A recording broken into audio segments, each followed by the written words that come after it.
Ouais, en effet. En effet, j'ai adapté le décor, j'ai mis un petit bouclier de Captain America, parce que nous allons en parler aujourd'hui dans cette vidéo qui va t'évoquer notamment une théorie en lien avec Moon Knight et en lien avec Captain America. Il est vrai qu'en général avec Moon Knight, on a fait deux choses différentes en termes de théories. On a fait des théories très réalistes, notamment par rapport au dieu de l'Énéade. On n'est pas allé trop loin et en soi on ne s'est pas trompé, pour le moment en tout cas.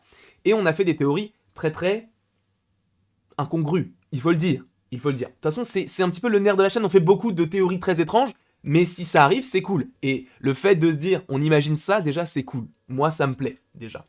Mais là, ça lie à la fois l'impossible, d'un côté avec ces théories très farfelues, et le réaliste avec, en soi, des faits qui sont dans l'épisode 3 de Moon Knight. Donc, bien évidemment, si, et seulement si, tu n'es pas à jour dans le MCU, et plus précisément, si tu n'es pas à jour, notamment par rapport aux séries Marvel, et surtout par rapport à Moon Knight, quitte la vidéo de suite parce que tu risquerais d'être spoilé.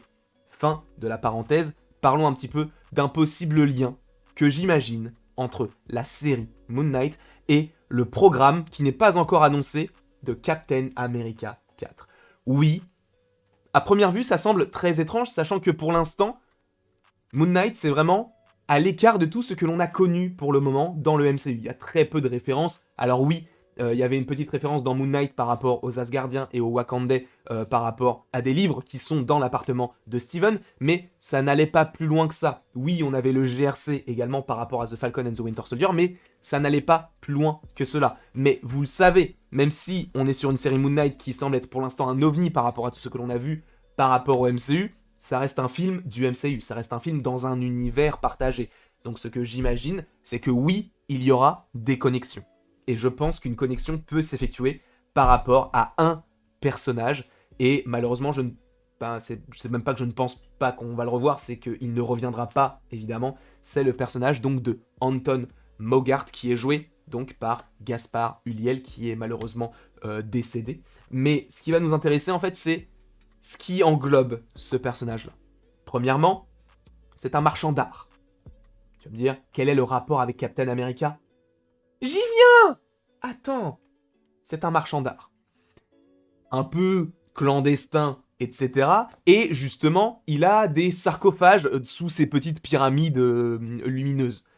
Et il faut savoir que donc le personnage donc de Layla et Mark Spector se rendent justement chez lui pour aller en fait voir ce sarcophage, pour aller découvrir en fait où pourrait se trouver le tombeau d'Amit. Il faut le trouver avant donc ce petit bonhomme qui est Arthur Harrow. Jusque là, tu me suis.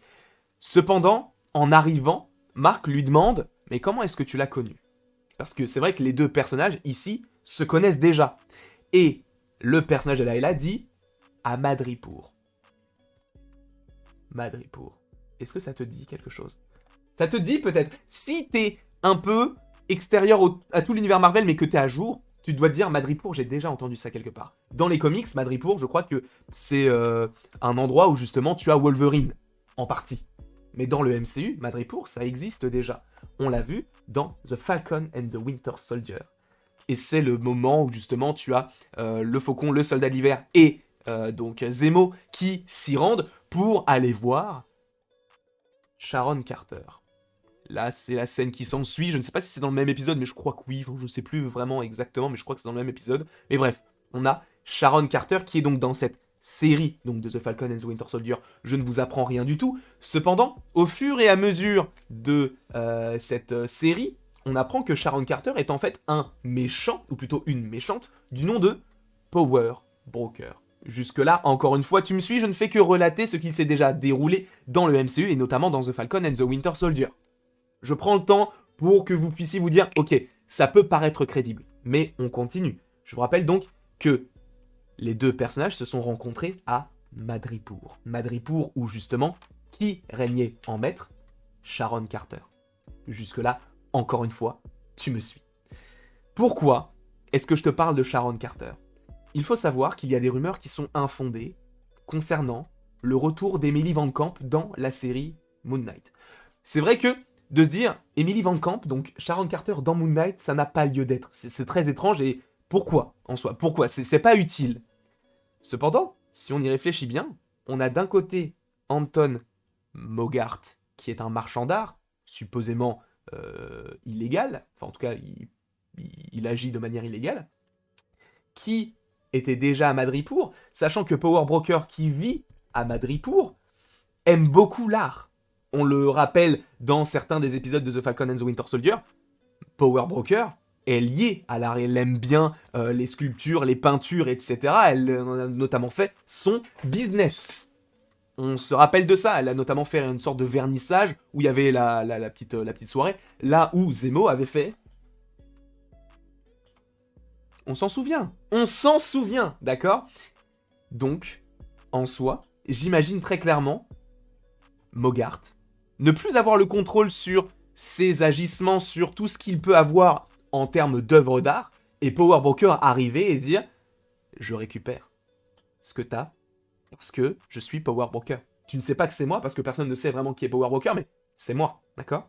Et justement, où peut être le lien avec Captain America 4, c'est que je pense que Power Broker peut être un des ennemis dans le film Captain America 4, parce que justement on te présente le personnage dans cette série, sachant qu'on va suivre encore une fois les aventures de Sam Wilson dans son programme solo, donc j'estime que c'est totalement possible d'avoir Sharon Carter dans le film Captain America 4, qui, je vous le rappelle, dans la scène post-générique de The Falcon and the Winter Soldier, rentre en lien avec le gouvernement, est réhabilitée aux États-Unis, et elle appelle quelqu'un en disant « Les gars, vous n'êtes pas prêts pour ce que j'ai ? Ils vont tous mourir. » Alors peut-être pas, elle dit pas ça comme ça, mais en gros elle dit « J'ai accès à des informations qui en soi sont confidentielles. Croyez-moi, on va les vendre au plus offrant. » Sachant qu'on te parle de choses confidentielles, on peut parler d'armes, d'armure, Armor Wars, lorsque la technologie Stark arrive entre de mauvaises mains. Tout est connecté. Alors je ne dis pas que Moon Knight tease ou Armor Wars, mais je pense que, honnêtement, dans une scène post-générique de Moon Knight, c'est pas impossible que l'on ait Sharon Carter pour une toute petite scène, sachant qu'on t'évoque Madripoor, que tu as le GRC qui est dans The Falcon and the Winter Soldier sur un bus, ça ne veut rien dire, mais c'est juste un petit élément en plus, que tu as Mogart qui est un marchand d'art, ou en tout cas qui aime beaucoup l'art, etc., et qui le fait de manière illégale, et tu as Power Broker qui elle aussi agit dans l'ombre, et qui vivait elle-même à Madripoor. Ça fait beaucoup d'éléments. Encore une fois, ce n'est qu'une théorie, je ne dis pas que ça va arriver, mais que cela peut arriver, et donc que le fait que tout cela se soit possiblement passé à Madripoor, que l'on ait un lien entre Sharon Carter et Moon Knight, sachant que, je vous rappelle qu'il y avait des rumeurs, tu sais quoi, on va même regarder d'où ça sort, ces rumeurs-là. On va le faire en direct. Sharon Carter, Moon Knight. Qu'est-ce qu'ils nous disent? Qui a dit ça? The Insider. Alors, attention, faisons attention. C'est un article qui date du 7 août 2021. Tu sais quoi, je vais vous le montrer de suite. Hop là. Parce que c'est vrai que moi-même, j'y croyais pas spécialement, mais je vais vous le montrer, sachant que, bon, The Insider, en général, c'est plutôt fiable, mais il faut quand même faire un petit peu attention. Donc ce que je vais faire, c'est que je vais faire mode studio comme ça. On va se miniaturiser, voilà. On va faire un plus, on va ajouter la petite fenêtre juste ici. Voilà, bon, désolé, il y aura des pubs, tu sais, genre Hello Bank, mais on s'en bat les couilles d'Hello Bank, non, on s'en bat les couilles. Hop, transition, voilà. On est sur The Insider, donc voilà, vous avez le logo juste ici. Vous aurez le lien en description par ailleurs. Sharon Carter dans Moon Knight de Marvel, donc la série Marvel de Moon Knight. Vous l'avez entendu ici. Du coup, apparemment, ça a été relayé par One Tech News et The Ronin. Rapporte que Sharon Carter, la fausse infirmière devenue enfin voilà, vous avez compris, aura un rôle dans la série Moon Knight. De plus, la nouvelle série... de plus, la nouvelle est liée à une confirmation d'une pièce de Murphy's Multiverse il y a quelques semaines. Bon, tu sais quoi, on va cliquer. On va cliquer. Est-ce qu'on est toujours sur le truc ou pas? On est toujours sur le truc, ok. Moon Knight trouve son Bushman, d'accord, ok. On savait que du coup il y avait Gaspard Ulliel, May Kalamaui, etc. Mais du coup, où est... du coup, ce monsieur-là, en plus, c'est... Ce qui? C'est pas le monsieur qui a affronté Kalamaui? Je sais plus. Mais en tout cas, ce qui m'importe, c'est pas ça. C'est qu'à un moment donné, je crois qu'il parle... Il parle de Sharon Carter. Si je fais Sharon comme ça. On le trouve pas. Power Broker. Ah si, Power, on peut trouver. Où est Power Broker? Bon, on trouve pas. Bon, c'est pas grave. Mais du coup... Ça... Ah oui, non, c'est ça. D'accord, ça peut connecter tout ça. Alors, du coup, il a dit... Loïc Gazon, ok. Et les cascadeuses, c'est ça. On y est là. Je crois que c'est ça. c'est par rapport aux cascadeuses, il me semble. Nous savons maintenant que le spectaculaire Carter a deux... Je sais plus ce que c'était. Mais en gros, allez voir le site. Vous verrez directement. Mais en soi, attends, il faut vraiment que je lise bien le truc. Parce que Marvel Studios a tourné à Budapest, les fans ont pris des photos avec Oscar Isaac, peu de choses, on sait que, comme Hawk, pour l'instant connu d'une certaine manière, des mois de tournage, voilà.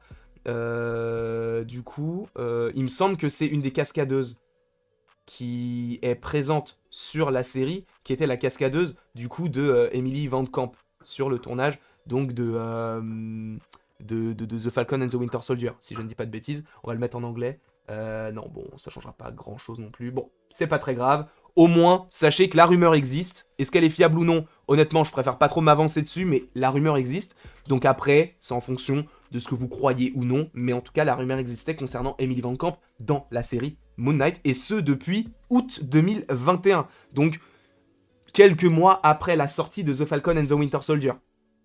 Donc, est-ce que ça pourrait être connecté à Armor Wars? Est-ce que ça pourrait être connecté à Captain America 4? Honnêtement, je vous invite à vous faire votre propre avis là-dessus. Ça m'a fait extrêmement plaisir en tout cas de vous retrouver pour cette vidéo concernant Moon Knight et Captain America 4. Merci en tout cas d'avoir suivi cette vidéo. N'hésitez surtout pas à l'aimer, à la partager, à la commenter et à vous abonner. Cela me ferait bien évidemment extrêmement plaisir. Bien évidemment, pour aller voir le site des Insiders, c'est dans la description. Et il ne me reste plus qu'à vous dire à la prochaine pour la prochaine.